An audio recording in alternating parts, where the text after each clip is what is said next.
10টা মুসলিম মেয়েকে হিন্দু বানালে মিলবে চাকরি। যোগী রাজ্যে বিজেপি নেতার মন্তব্যে তীব্র বিতর্ক। আবারও মন্তব্য বিতর্কে উত্তাল যোগী রাজ্য। উত্তরপ্রদেশের দোমারিয়াগঞ্জে প্রাক্তন বিজেপি বিধায়ক রাঘবেন্দ্র প্রতাপ সিং প্রকাশ্যে দাবি করেছেন, যদি কেউ 10 জন মুসলিম মেয়েকে হিন্দু ধর্মে ফিরিয়ে আনে তবে তাদের জন্য বিয়ে, নিরাপত্তা আর চাকরির ব্যবস্থা করে দেওয়া হবে। তার এই মন্তব্যের ভিডিও ভাইরাল হতে শুরু হয়েছে প্রবল সমালোচনা এবং রাজনৈতিক ঝড়। সিদ্ধার্থনগর জেলার এক স্থানীয় সভায় রাঘবেন্দ্র প্রতাপ হিন্দু যুবকদের উদ্দেশ্যে বলেন, কমসে কম 10 মুসলমান লড়কি লাও, অর্থাৎ অন্তত 10 জন মুসলিম মেয়ে নিয়ে এসো। তিনি দাবি করেন, এলাকায় মুসলিম জনসংখ্যা বেশি এবং অনেক মুসলিম যুবক হিন্দু মেয়েদের প্রেমের ফাঁদে ফেলে তাদের ধর্মান্তরিত করছে, তাই এর পাল্টা বার্তা দিতেই এই মন্তব্য করেছেন তিনি। রাঘবেন্দ্রের বক্তব্য অনুযায়ী সম্প্রতি স্থানীয়ভাবে 2 জন হিন্দু মেয়ে মুসলিম ছেলেকে বিয়ে করে ঘর ছেড়েছেন। সেই প্রসঙ্গ টেনে তিনি প্রশ্ন করেন, একটা হিন্দু মেয়ে মুসলিম ছেলের সঙ্গে পালিয়ে গেলে সেটা কি গোটা হিন্দু সমাজের অপমান নয়? তার মতে জবাব দিতে হলে হিন্দু যুবকদেরও উদ্যোগী হতে হবে। সভার মধ্যে তার আহ্বানে কিছু যুবক হাতও তোলে এবং শোনা যায় জয় শ্রীরাম স্লোগান।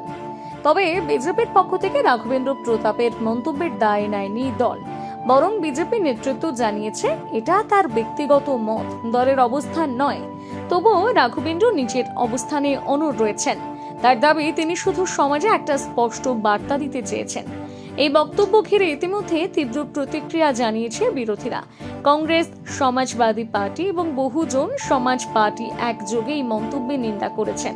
তাদের বক্তব্য, এটি সরাসরি উস্কানিমূলক বক্তব্য, বিভাজন সৃষ্টিকারী বক্তব্য এবং অত্যন্ত লজ্জাজনক একটি বক্তব্য। রাঘবেন্দ্র আরও দাবি করেন, আগে হিন্দুরা ভয় পেত, কিন্তু যোগী আদিত্যনাথের আমলে কেউ ভয় পায় না। তবে বিরোধী দলগুলোর মতে এই ধরনের বক্তব্য শুধু ধর্মীয় বিভাজন বাড়ায় এবং সমাজে ঘৃণার পরিবেশ তৈরি করে। আর বর্তমানে রাঘবেন্দ্রের এই ভিডিওটি সোশ্যাল মিডিয়ায় ব্যাপকভাবে ছড়িয়ে পড়েছে। যোগী রাজ্যের রাজনৈতিক মহল এখন এই লাভ জিহাদের পাল্টা মন্তব্য নিয়ে সরগরম রয়েছে। উত্তরপ্রদেশের দোমারিয়াগঞ্জে প্রাক্তন বিজেপি বিধায়ক রাঘবেন্দ্র প্রতাপ সিং প্রকাশ্যে দাবি করেছেন, যদি কেউ 10 জন মুসলিম মেয়েকে হিন্দু ধর্মে ফিরিয়ে আনে তবে তাদের জন্য বিয়ে, নিরাপত্তা আর চাকরির ব্যবস্থা করে দেওয়া হবে। তার এই মন্তব্যের ভিডিও ভাইরাল হতে শুরু হয়েছে প্রবল সমালোচনা এবং রাজনৈতিক ঝড়। সিদ্ধার্থনগর জেলার এক স্থানীয় সভায় রাঘবেন্দ্র প্রতাপ হিন্দু যুবকদের উদ্দেশ্যে বলেন, কমসে কম 10 মুসলমান লড়কি লাও, অর্থাৎ অন্তত 10 জন মুসলিম মেয়ে নিয়ে এসো। তিনি দাবি করেন, এলাকায় মুসলিম জনসংখ্যা বেশি এবং অনেক মুসলিম যুবক হিন্দু মেয়েদের প্রেমের ফাঁদে ফেলে তাদের ধর্মান্তরিত করছে, তাই এর পাল্টা বার্তা দিতেই এই মন্তব্য করেছেন তিনি। রাঘবেন্দ্রের বক্তব্য অনুযায়ী সম্প্রতি স্থানীয়ভাবে 2 জন হিন্দু মেয়ে মুসলিম ছেলেকে বিয়ে করে ঘর ছেড়েছেন।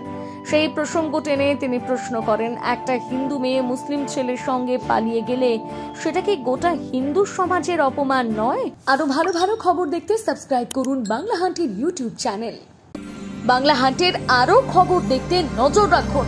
বাংলা খবর মানেই বাংলা হান্ট।